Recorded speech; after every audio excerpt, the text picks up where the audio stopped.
Hello friends, welcome to my YouTube channel Saral astro.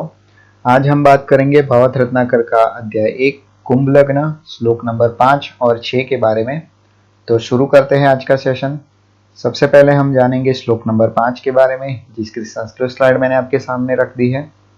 उसके अंदर रामानुजाचार्य कहते हैं कि कुंभे तु जायमानस्य शनि शुक्रो तु लाभगो शुक्रदाये च संप्राप्ते शुको भवति योगदः। इसका मतलब यह है कि कुंभ लग्न के अंदर जिस किसी भी जातक का जन्म होता है उसका शुक्र और शनि दोनों लाभ स्थान के अंदर हो तो शुक्र की दशा योगफल मानी जाती है या तो फिर योगफल देती है। मैं फिर से दोहराना चाहता हूं कि कुंभ लग्न का किसी का भी जन्म हो, उसका शुक्र और शनि लाभ स्थान यानी 11वें स्थान के अंदर है तो शुक्र की दशा उसकी योग कारक जाएगी। अब एग्जाम्पल के तौर पे हम जानेंगे, इधर मैंने कुंभ लग्न का एक कुंडली दिखाई है आपको और उसके अंदर 11वें स्थान के अंदर शुक्र शनि है। तो ऐसी अगर कंडीशन होती है किसी भी कुंडली के अंदर तो उसकी शुक्र की दशा है वो योग कारक मानी जाती है। तो देखिए ऐसा क्यों कहा, तो कुंभ लग्न के अंदर जो शुक्र है हमारा वो योग कारक माना जाता है। आप नॉर्मली भी देखेंगे तो केंद्र और त्रिकोण का मालिक है जो चौथे और 9वें स्थान का मालिक है। चौथे स्थान के अंदर वृषभ राशि है और 9वें स्थान के अंदर तुला राशि है। और देखिए ये दोनों राशियां केंद्र त्रिकोण के अंदर बैठने की वजह से वो योग कारक माना जाता है। वो अकेला भी किसी स्थान के अंदर हो तो भी वो योग कारक माना ही जाएगा। लेकिन इधर क्या है कि शुक्र जो है वो शनि के साथ है। शनि इधर लगने से, क्योंकि कुंभ लग्न है, कुंभ लग्न का मालिक कौन होता है, शनि होता है।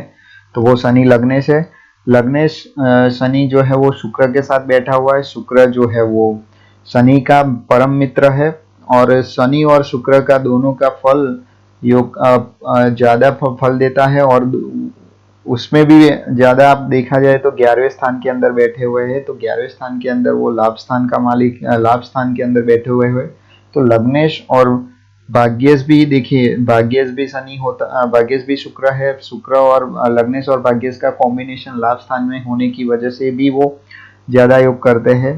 तो ऐसी कंडीशन में आप ऐसा कह सकते हैं कि शुक्र की दशा जब उसकी आएगी तब वो ज्यादा योगफल मानी जाएगी या तो फिर योग कारक फल देगी, ऐसा है।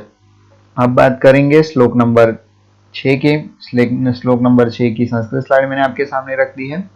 उसके अंदर रामानुजाचार्य कहते हैं कि विक्रमस्था सूर्य सौम्या जीवश्चेन सूर्यदायके रवि शुभ प्रद सत्यम कुंभ जातस्य जाज्यदः। इसका मतलब यह है कि कुंभ लग्न के अंदर जो भी जातक का जन्म होता है उसका तृतीय स्थान के अंदर सूर्य बुध और गुरु हो तो सूर्य की दशा शुभ फल और राज्य देने वाली होती है। मैं फिर से दोहराना चाहता हूं कि कुंभ लग्न के अंदर किसी के कुंडली के अंदर तृतीय स्थान के अंदर सूर्य बुध और गुरु हो, इन तीनों की युति हो तो सूर्य की दशा शुभ फल देने वाली और राज्य देने वाली होती है। अब कुंडली के हिसाब से जानेंगे। इधर मैंने कुंभ लग्न की कुंडली रखी है, उसके अंदर तृतीय स्थान में यानी मेष राशि आती है। मेष राशि के अंदर सूर्य बुध और गुरु हो, अगर ऐसी कंडीशन हो तो सूर्य की दशा जब आएगी तो शुभ बल देने वाली और राज्य देने वाली होगी। तो कुंभ लग्न के अंदर देखिए सूर्य जो है वो दशम से दशम यानी सप्तम स्थान का स्वामी होता है। आप देखेंगे कि 10वें से 10वां स्थान तो वो कौन सा होता है, ये 7वां स्थान होता है, उसका स्वामी है और वो राज्य सत्ता का कारक है। इसी वजह से वो राज्य देने वाला होता है। गुरु भी धनदायक स्थान का मालिक है। आप देख सकते हैं इधर गुरु जो है वो सेकंड हाउस का मालिक है और दूसरा 11वें हाउस का मालिक है। दोनों ही धन देने वाले होते हैं क्योंकि ये धनदायक, एक धन स्थान है और दूसरा लाभ स्थान है। तो दोनों सूर्य के साथ बैठने की वजह से सूर्य धन कारक होने की वजह से सत्ता देने वाला होता है और उसको मददगार होने वाला होता है। और बुध जो है हमारा वो पंचमेश है। आप इधर देख सकते हैं कि 5वें स्थान का मालिक कौन है, तो बुध है। पंचमेश होने की वजह से वो वैसे भी शुभ माना जाता है। और दूसरी बात यह है कि वो बुध जो है वो दो शुभ ग्रह के साथ यानी सूर्य और गुरु के साथ बैठा हुआ होने की वजह से भी वो शुभ फल देने वाला होता है। क्योंकि नॉर्मली एक रूल्स है कि बुध जो किसी भी ग्रह के साथ बैठा हुआ होता है वैसा वो फल देता है। तो देखिए इधर जो है वो बुध कहाँ बैठा है कि सूर्य और गुरु के साथ बैठा हुआ है, तो सूर्य गुरु के साथ बैठने की वजह से वो सूर्य गुरु जैसा फल देगा। और इन तीनों की जो युति है वो राज्यप्रद होती है विक्रम स्थान में रहने की वजह से, यानी ग्रहों की भाग्य पर दृष्टि होने की वजह से वो भाग्यप्रद होते हैं। क्योंकि देखिए तीसरे स्थान में बैठे हैं, तृतीय स्थान साहस का स्थान होता है, और सातवें स्थान तीसरे स्थान में बैठने से उसकी सातवीं दृष्टि, तीनों ग्रहों की सातवीं दृष्टि है वो भाग्य स्थान के ऊपर पड़ती है। इसी वजह से वो भाग्य के बारे में भी वो आपको शुभ फल देने वाला होता है और भाग्य कर्म संबंध होता है।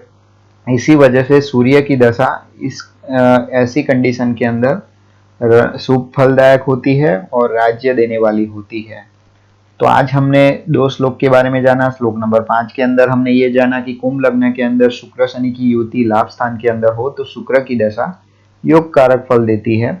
और छठे श्लोक के अंदर हमने ये जाना कि कुंभ लग्न के अंदर तृतीय स्थान के अंदर सूर्य बुध और गुरु हो तो सूर्य की दशा शुभ फल देने वाली और राज्य देने वाली होती है।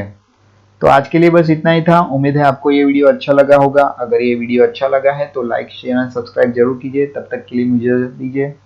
Thank you.